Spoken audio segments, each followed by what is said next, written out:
The 15-minute time frame, of course, we had a very, very large sell-off, right? And the reason we had that sell-off is simply because the market was giving a higher time frame retracement, a 4-hour retracement. So now let's look at this kind of session over here, and let's break down a trade you could have taken, a quick scalp, right? Nothing crazy.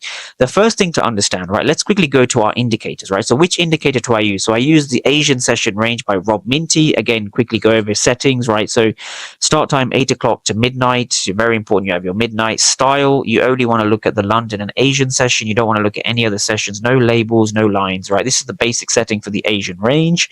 If we just get this up again, the Asian range color is going to be an orange. We'll get that up. So this is, of course, the Asian range here in orange, right? That's the first thing.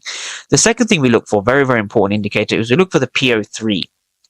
So the PO3, we look for it by 2 degrees, right? 2 degrees PO3, just like this. So the PO3, again, will look something like this, and we're simply using the daily PO3, right? Daily PO3 using the New York midnight opening price.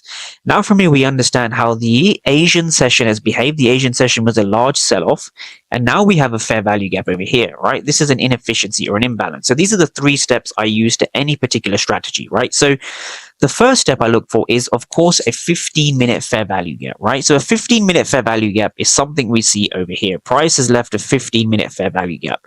When we zoom into this, what we're really looking for is we're looking for the last candle before the imbalance. So you can see the imbalance was just over here.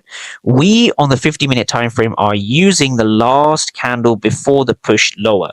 This is important to understand. This is kind of step 1 of the strategy.